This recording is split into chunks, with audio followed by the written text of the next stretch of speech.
and then I'm going to share my screen. And then we'll begin the Bible study. All right. Tonight we're looking at another part of Jacob's story. We're looking at wrestling with God. And our opening question tonight, have you ever wrestled with God? Anybody?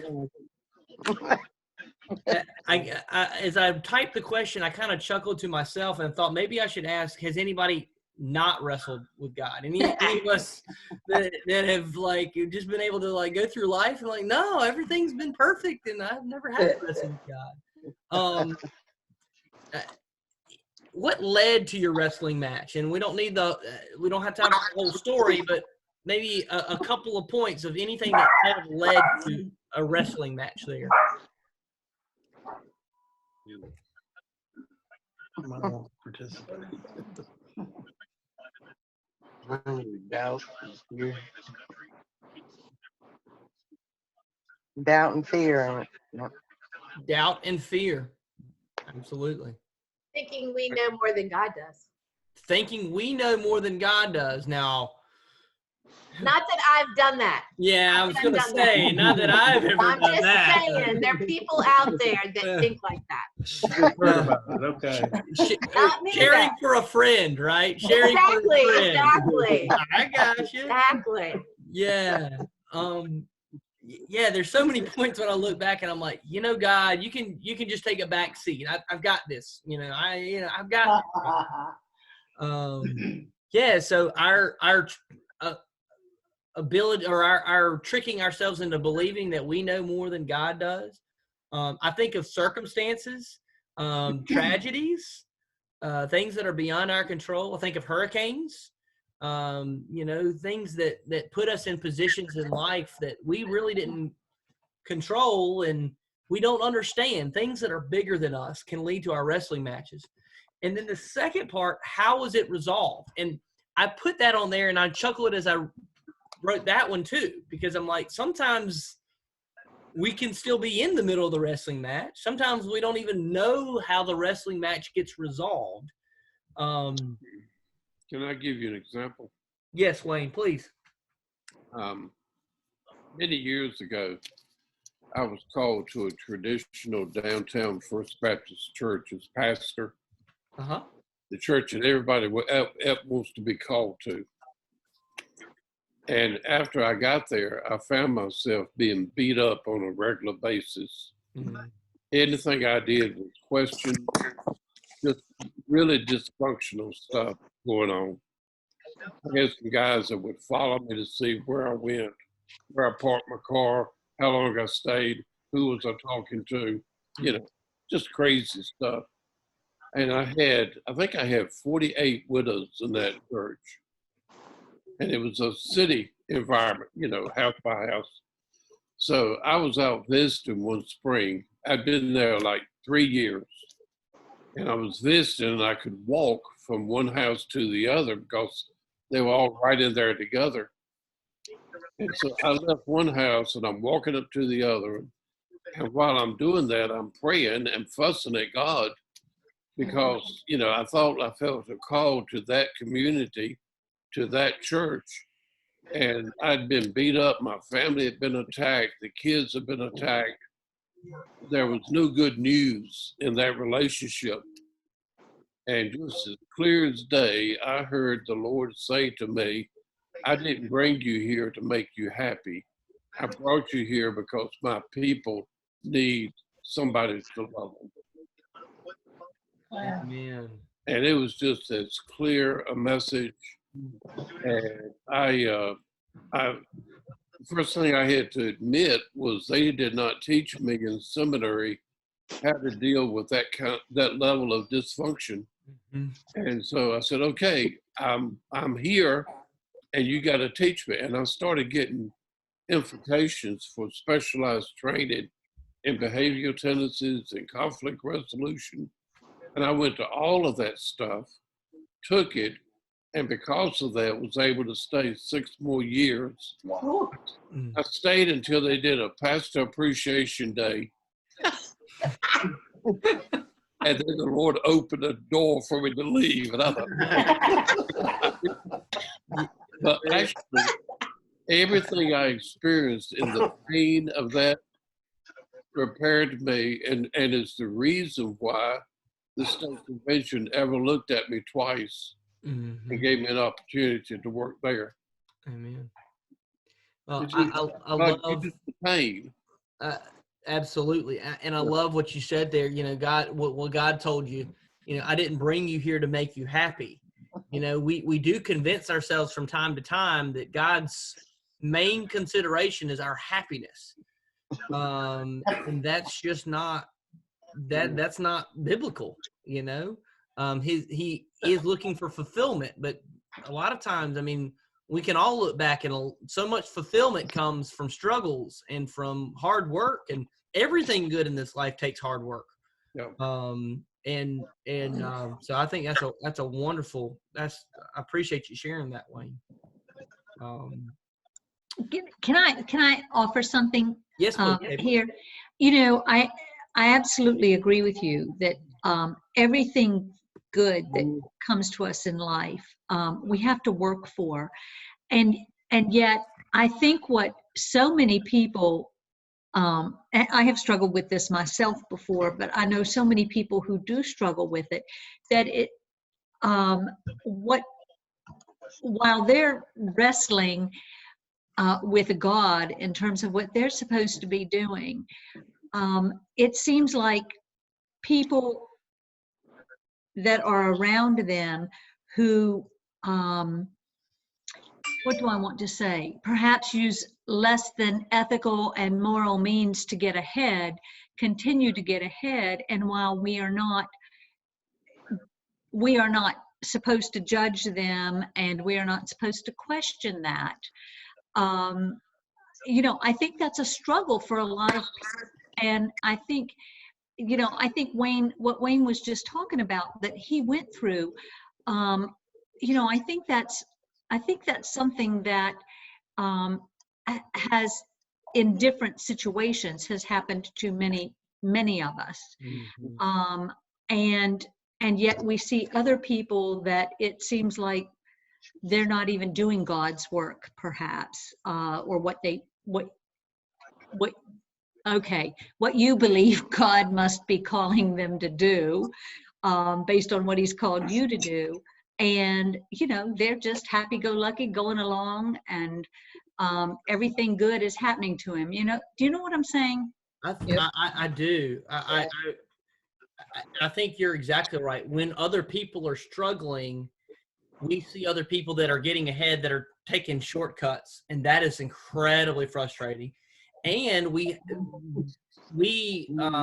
project onto other people our story onto their story, right?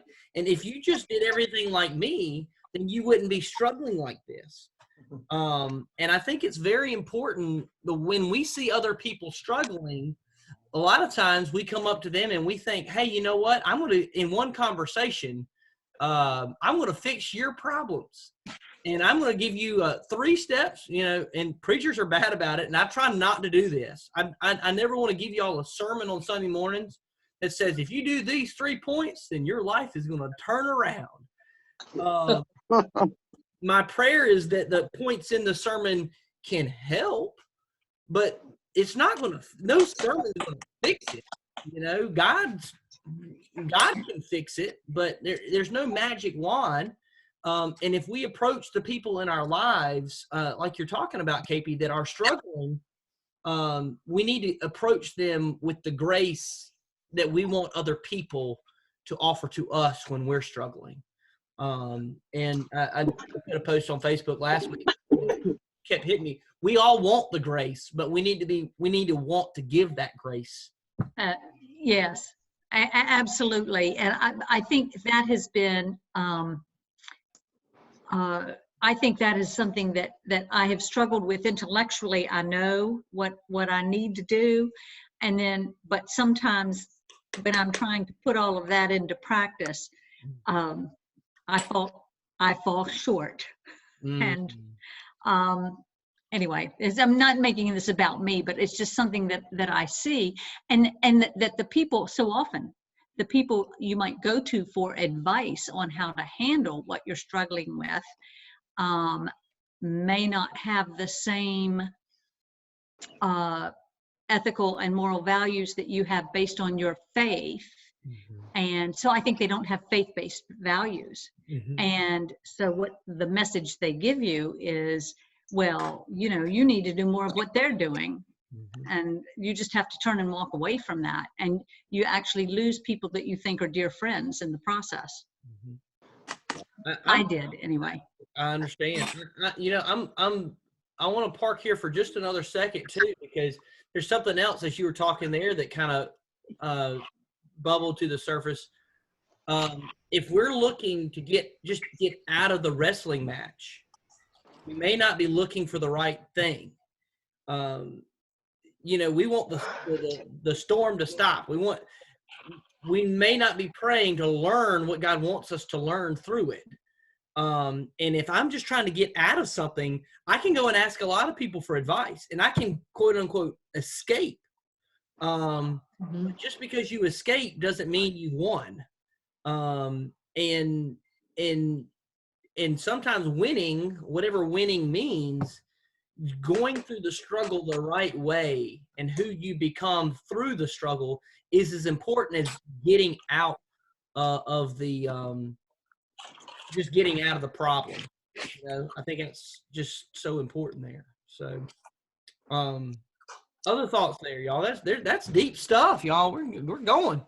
I think one of the times in my life that was really tough is just really when my life just kind of fell apart because of one certain person. And you deal with you go through this anger stuff, and you're like, okay, I know I'm not supposed to be judgmental, and I know I'm not supposed to be mad at you, and I know I'm supposed to treat you the way God wants me to, but the whole time you're doing that, you just sort of seem to be consumed with more and more and more. Fortunately, I had a granddad that one day I was filling my car up with gas, and he could tell that I was just totally stressed out with the situation. And he told me, he says, Shook, he says, I'm going to tell you this. He says, until you are ready to decide that it's up to God to do the judging, and you let it go, you aren't going to feel any better. And so whenever I decided to let God do the judging and let it go, that was kind of the end of that wrestling match. Okay. That's a good word. That is a good word. That's how it was resolved in that situation there. And I love it too, because in different points in life, you do get that moment, right? And at other points, you don't actually see that moment, but God does give us those moments from time to time. So I'm grateful for that. Well, let's, y'all, I've had so much fun with this discussion. We haven't even gotten to the scripture. Let me do the background super fast. We're going to roll through this. Jacob has almost arrived back in Canaan. He sent messengers ahead of him to inform Esau that he was coming. The messengers return and say, guess what? Your brother's coming to meet you. That's good news. The bad news is he's coming with 400 men. And obviously, Jacob's thinking, we're all about to die here. So Jacob takes all of his family and possessions across the Jabbok River. Now, the Jabbok River is a small tributary leading to the Jordan River, okay? So he takes everything across the river, and then he stays alone behind. And the passage is Genesis 32, 24 to 32. So, and I did not pull that one up on here. Let me pull it up real quick. I got 24 to 32, but I don't know what. Yep. Starting Genesis 32, starting at verse 24. Okay. So Jacob was left alone, and a man wrestled with him till daybreak. I love the mystery that starts there. It just starts out as just a man. We find out later it's God, but that's pretty cool. When the man saw that he could not overpower him, he touched the socket of Jacob's hip, so that his hip was wrenched as he wrestled with the man. Then the man said, "Let me go, for it is daybreak." But Jacob replied, "I will not let you go unless you bless me." The man asked him, "What is your name?" "Jacob," he answered. Then the man said, "Your name will no longer be Jacob, but Israel, because you have struggled with God and with humans and have overcome." Jacob said, "Please tell me your name." But he replied, "Why do you ask my name?" Then he blessed him there. So Jacob called the place Peniel, saying, "It was because I saw God face to face, and yet my life was spared." The sun rose above him as he passed Peniel, and he was limping because of his hip. Therefore, to this day, the Israelites do not eat the tendon attached to the socket of the hip, because the socket of Jacob's hips was touched near the tendon. All right, so this is one of the most packed passages of Scripture, and I'll do my best to unpack it here as we go. Jacob is alone, and that's important because we learn a whole lot when we are alone. Anybody spent more alone time recently? Martha, I see you shaking your head yes. You learn a lot about yourself when you're alone. It's interesting because I kind of feel like even when we're alone with just our family, we still are learning a whole lot. We're having more time for introspection. And it feels like our lives are kind of under a magnifying glass right now. The good parts feel like they get bigger, and some of those splinters, those difficult parts, they can be magnified as well. This right now, make sure that you're praying for folks that are going through mental illness and addictions and those things, because these times of extended isolation can exacerbate those problems. And really, if people are self-medicating with something, feel like you need to do it even more right now because things are just not the way they're supposed to be. So make sure that you're praying for folks. If you know that somebody in your life has had a history with mental illness or addiction, make sure that you're checking on those folks and reaching out and trying to provide as much community as you can. We do learn a lot when we're alone, and we also are very vulnerable at this moment. And Jacob is alone and he is vulnerable. He's literally all by himself, and he knows that his brother is probably coming to kill him. One of the things in the commentary, he could have even thought that this man that appeared in the darkness could have even been Esau. He doesn't really know because he can't see because it's so dark. We find out later, once again, that it's God. But there's a lot of vulnerability in this.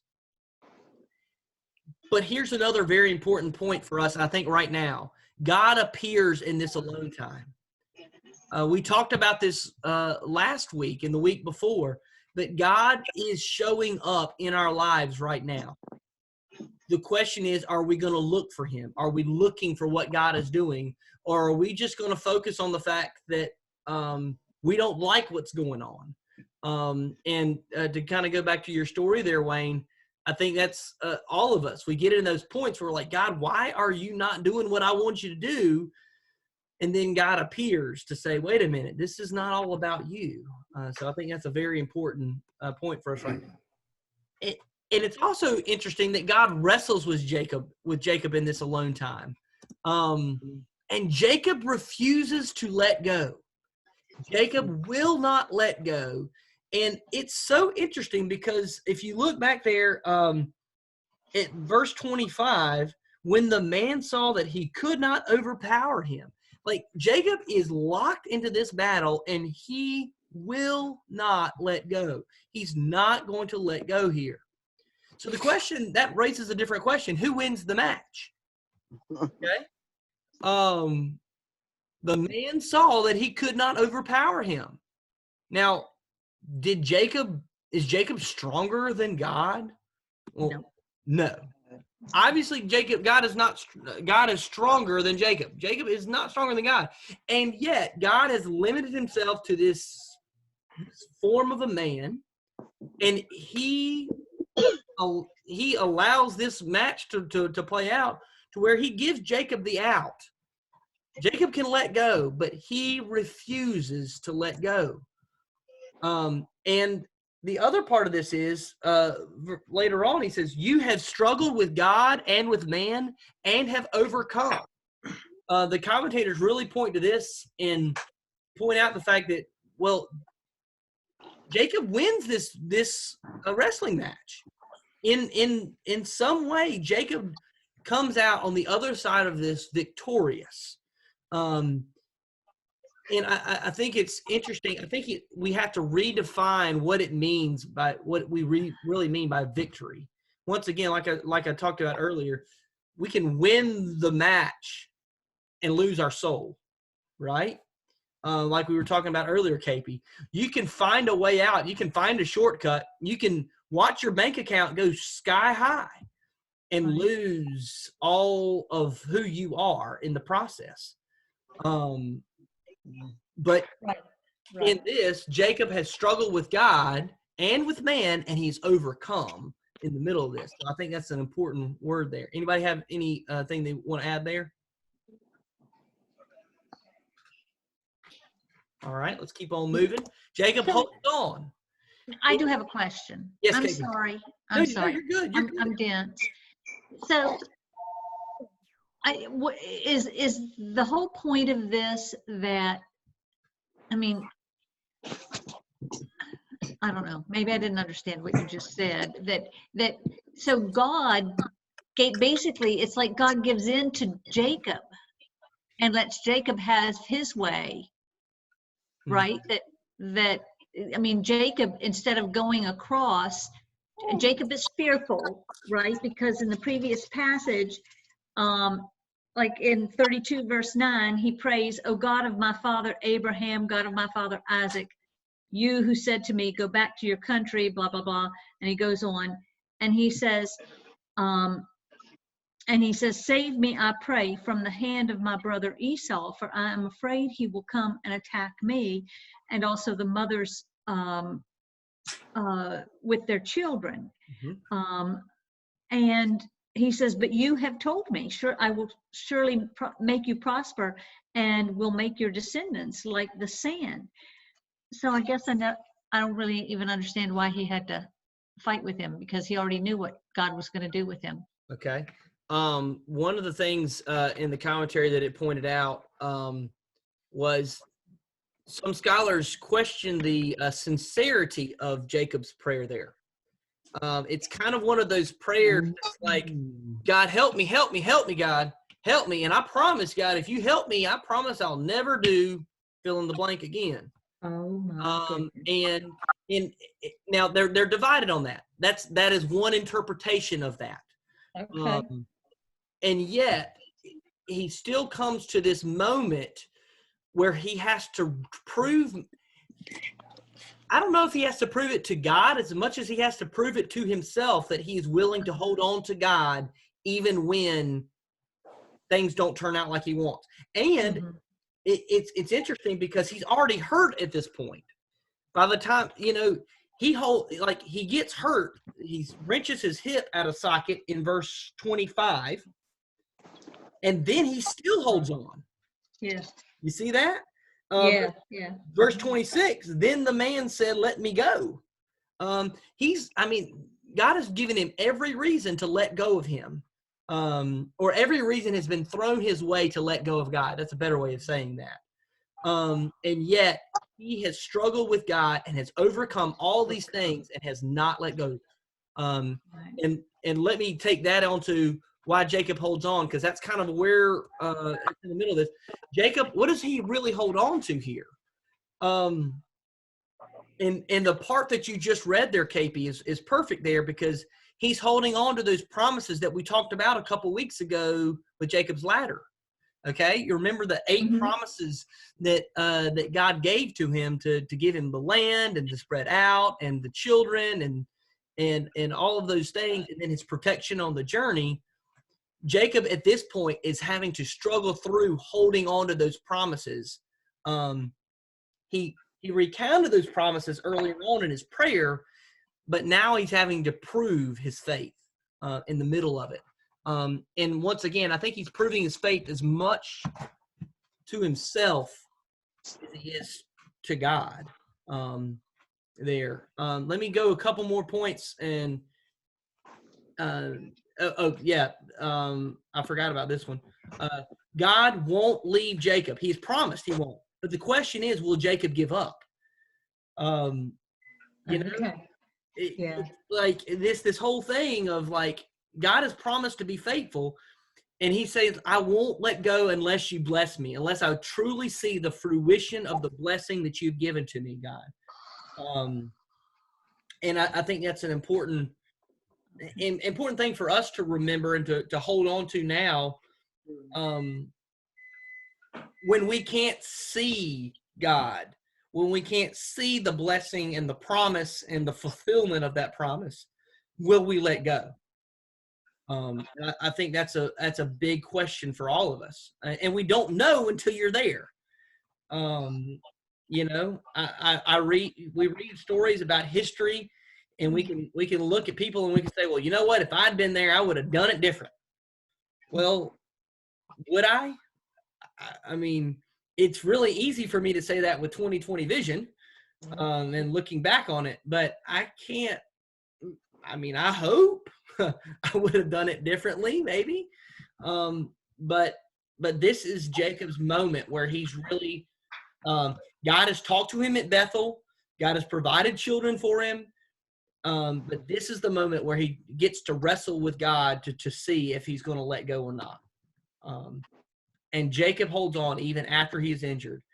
And the commentary brought this up too.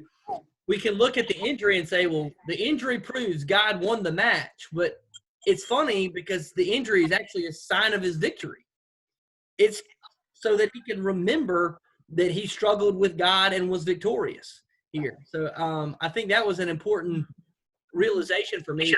The injury itself is part of the victory. I don't know. Kind of like those scars that we have that we look back on, and we can look back on that and still say, you know what? Yes, it's a scar. Yes, it hurt.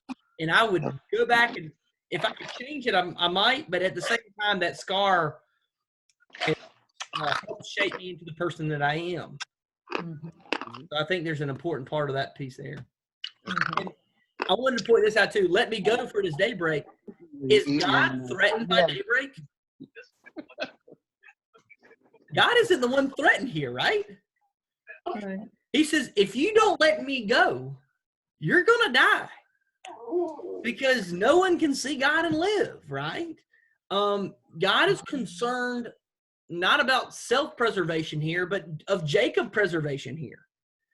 And I think it's interesting that Jacob said, even at the fear of death, Jacob says, I will still hold on to God.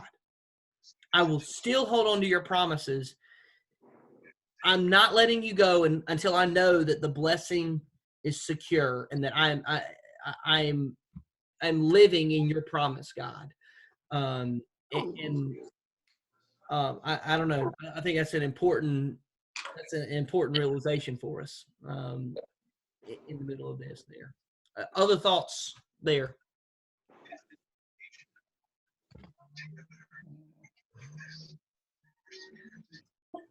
Hey, if nobody talks, I will. I'm the extrovert in this group, I think. No, but you know what? I was really resonating with everything you were saying because particularly when you said, when I can't see God and the fulfillment of his blessing, will I let go, was kind of the question that you put out there. And I think that is so evident in what happens to all of us because God works in his own time, not on our timeline. And so sort of kind of what this battle was about was Jacob saying to God, you know, hey, I want to see the fruition now. It's kind of like me saying, well, God, could you just put a message in the mailbox or knock on the door or something, which he never does, just so you know. But I do think, that's it, because it is easy to give. It feels easy to give up when you think you're working toward the mission that God has given you, but you're not seeing results from it. Yes. I mean, sort of kind of apropos what Wayne was talking about earlier. And then, and now Jacob, anyway, God gave Jacob what he wanted, which is pretty awesome. So maybe someday he'll do that for us when we need it. Nice. Give up, we miss the blessing. When we give up, we lose the blessing. Yeah. And Wayne, I think there's a big part of that too. Like, we don't even know what we're giving up, right? We don't know what we're sacrificing when we're not investing in our relationship with God and in around us. I know I was tired of being beat up. Yes. After 3 years of that, Get your face on there. and I was tired of my family being attacked. And then I found out when I bothered to look, it wasn't about me. It was about the abuse this congregation had been through at the hands of preachers. And I told him, I said, I don't blame you. I wouldn't trust a preacher either. After I read that stuff, yeah. That makes sense. Sense. We do project. We project onto other people our experiences. Yeah. All right. The struggle is real. That's I don't know if y'all have heard that phrase or not. People. That's one of those. The struggle is real, boy. It's real, and right now it's a real, and it's all on new ways, right? Learning how to homeschool kids and social distance from people that we love and that sort of thing. But Israel, the name means one who struggles with God, and I like two different interpretations of this as well. Two different, I guess, extrapolations of that. First of all, I go through the struggle with God. Okay, I struggle with God, right? And I'm going through this fight, and I know that God is fighting with me. And that is a big part of who we are as God's children. But then the second part of that is sometimes I don't understand, and I struggle with God, right? God, I don't understand, and I struggle with this. And y'all, you can go back through your history. I go back to different, especially different illnesses for people that were amazing people that are no longer on this earth that I don't understand. It was too young. They were too young. It just doesn't make sense. And those are the moments when the struggle is truly real with me. And those are the moments when I have to choose. Am I going to continue holding on to God now? When I'm struggling with him, when I don't understand, am I going to continue to hold on to you right now? And I don't want to downplay it because, a lot of times we look at doubt as this huge sin. And I think we need to remember that doubt is a part of faith. That if anybody can go through this life and never look at God and say, God, I don't understand, then I don't understand how that's possible. That I don't understand how that reality would even be possible. So not running away from our doubt, but continuing to hold on to God in and through our doubt, and to be honest with God, because he knows our hearts already. So to be honest with God in that, I think that's what Israel means, right? I struggle with God, but I'm still going to hold on to you. I'm still going to I'm not going to quit the match. I'm not going to lose the blessing. And that's why I put this point up here. It's okay to ask God why. Oop, missed it. The problem comes when we stop walking towards God. If I'm asking God why and I'm continuing to run into his arms, that's one thing. But if I'm asking God why, I'm crossing my arms and I'm turning around and walking away, that's where I lose that connection with God. And and our honesty with God. And y'all, this is a hard subject because a lot of, preachers are supposed to say, just believe it and just keep on walking. Ignore your brain, ignore your eyes, have faith and just keep on going. But it is part of the human, and part of my faith is saying, God, I love you. I believe that you are here. I don't see you right now, and I'm going to be honest with you, but I'm going to continue to walk toward you. And going back to, like you said earlier, Janice, and like KP was saying, the people that we ask, listening to your grandfather, Janice, in the middle of that was a huge part of you being able to hear God and continue to walk closer to Him. So let me keep on going here. Almost to the end. Mystery does remain at the end of the story. Please tell me your name. Did anybody catch what God said? Why do you ask me my name? He doesn't ever answer the question, at least at this point. He responds instead with the question. Don't y'all remember Jesus doing this a lot?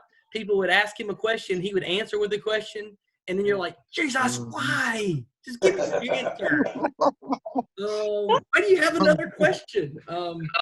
If anybody, preachers are good at this too, right? Counselors, right? And by the way, if you ever go to a counselor looking for answers, you've gone to the wrong place. Yeah. Counselors are supposed to ask You your go questions to the wrong place. You think it is. so that you listen to yourself. They have no answers. The answers are always within. The answer lies within. Right? I think that's from The Lion King.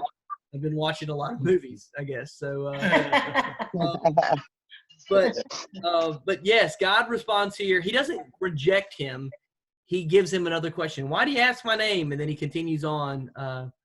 And then Peniel, I saw God face to face, and yet my life was spared. But wait a minute, Thomas, didn't you just say if anybody sees God face to face, they die? Well, that's part of the mystery here.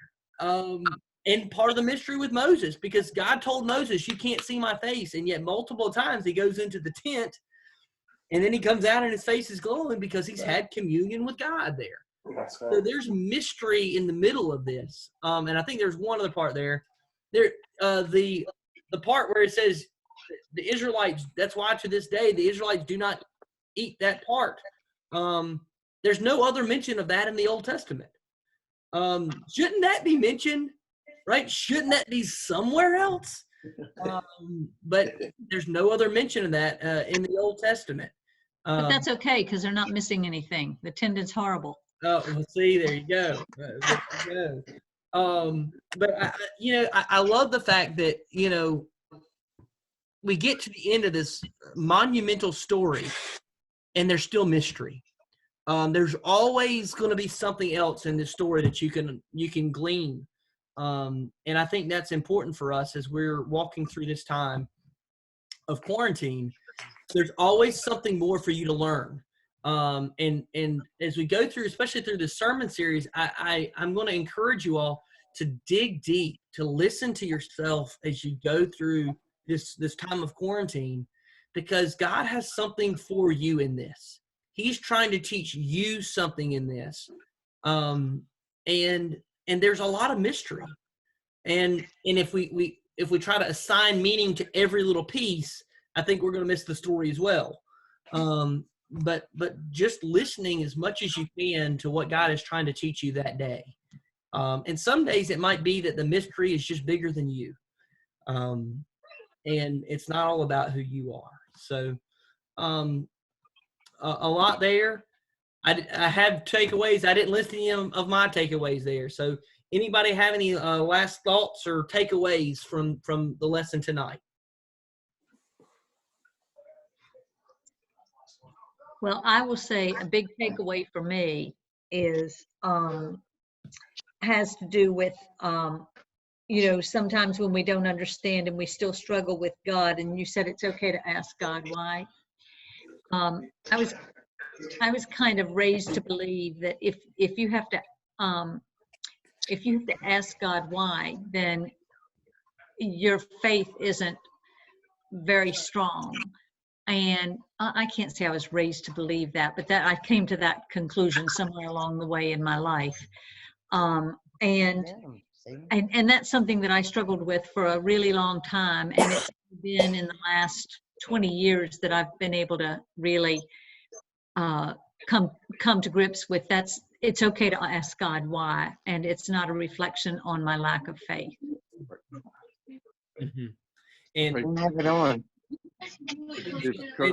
I'll say there, KP, in some ways it can be a highlight of your, in some ways it can actually highlight your faith. Instead of being a reflection of your negative faith, it can actually be an expression of your continuing faith. Other thoughts or takeaways, y'all?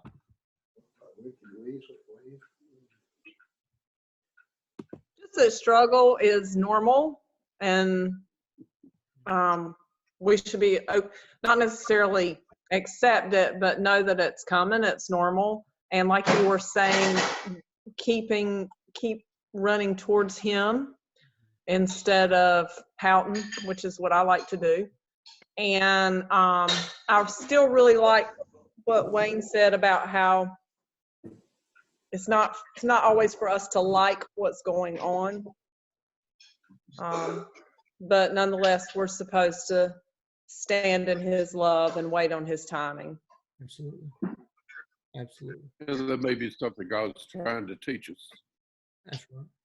I learned more going through the pain than I ever learned in a classroom. I believe it. Absolutely. Other thoughts?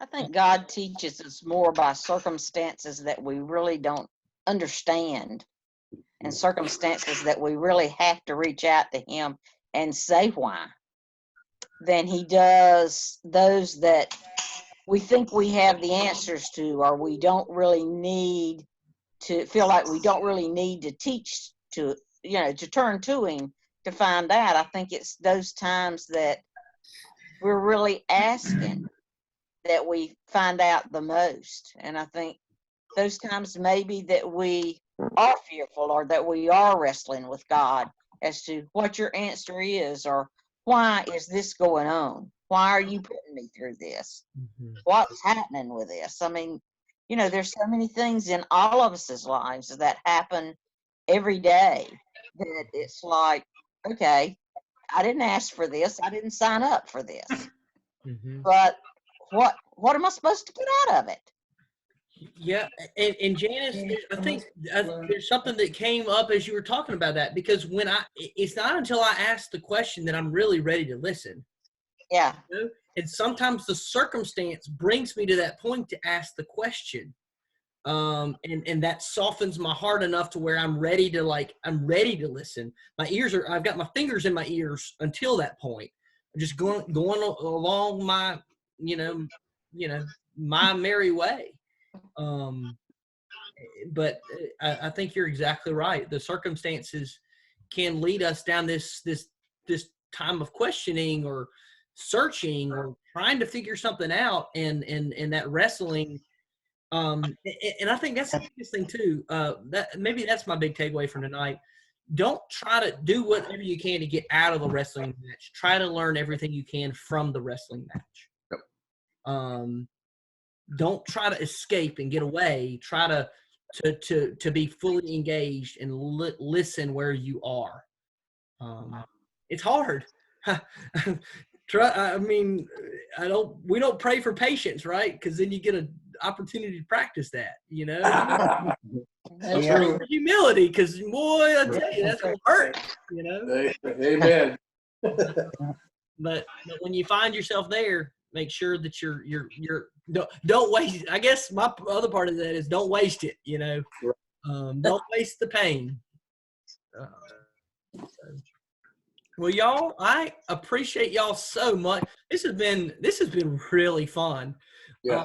And I appreciate y'all. I feel like I'm getting the hang of this a little better, and y'all are bailing me out here too. So I'm so grateful for y'all, and And it is so good to see your faces and to be able to interact.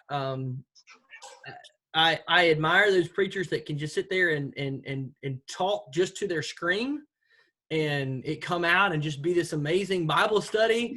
But I need y'all. I just, boy, I need y'all. So I appreciate your faithfulness here, and I'm just glad that we can interact with this. So We need you too. Yeah. We Sure do. need you too, Mhm. Thomas. Thank you. absolutely. It is your, for me, it is just your whole being is in, even when I'm watching you during your sermons on these YouTube things, you're just so yourself and all of this. And I just love watching your whole body move through it as opposed to just talking to the screen. So you're being Thomas and you are doing wonderfully well. Amen. Thank you so much, Thomas. I appreciate And it. by the way, no pain, no gain. There you go. That's right. That is exactly right. KP, that was the main idea. As I right. teach my students, there's the main idea of the lesson, no pain, no gain. That's right. Thomas, you're the real deal. Thank you so much for all you do. You are. Thank you. I don't think we want that perfect look into the video, that perfect guy with all the answers, whatever. I think we want that guy that is willing to admit he doesn't have all the answers, willing to admit that he's normal just like us, and willing to admit that he struggles just like we do. Mhm. And Thomas, you're great at what you do, and we love you and your family. Mhm. Yes. Thank you. Yes. Well, y'all, I so appreciate y'all. I'm getting ready to go eat some Japanese food. So, but I will say, before we sign off, Sunday school on Sunday. We're actually moving Sunday school to Sunday night. We're going to do Zoom, and the guest teacher this week is my very own Ashley Allen. So you'll get to hear her teach Sunday night. She's going to be doing Philippians 4. So it's at 7 o'clock on Sunday night. So I know I'm excited about her having the opportunity. She, y'all love her anyway, but I'm glad for her to have that opportunity to teach in this format. So so I know y'all want to be on for that part. And then of course Easter Sun. On Sunday morning with our Sunday morning worship and that sort of thing. There was something else that went through my head that I was going to mention. The app. We are going to do some tutorials on the app, how to download the app, how to use the app, and that sort of thing. So Allison and I are going to be working on that over the next week to try to get that up as well. And I do have some baby announcements to make. Babies. Can I just brag on Lynn Wilkerson for just a minute? Because she just sent me a text message. It's like, don't forget the baby announcements. Go Lynn. And Go, Lynn. I can brag on Lynn. That was the other thing. I was going to brag on Allison and Kim as well. I got to overhear because Ashley's upstairs with on the Zoom with Allison, and I just got to hear Allison just explaining the scriptures to these teenagers in such an incredible way. And then I'm listening. I came downstairs, and one of the kids was getting ready to get off, and they were finishing up the Zoom call with Kim. And one of the kids says, Miss Kim? I said, yes. She said, yes. You're just a really good friend. Oh. And I was just like, I get to work with these people, and Barbara is doing everything she can to keep our music ministry going as we're social distancing and keeping our numbers down. And Nancy and Lee and all of our sound people, it's just awesome. But anyway, I'm going to stop the recording and then I'll do the baby announcements.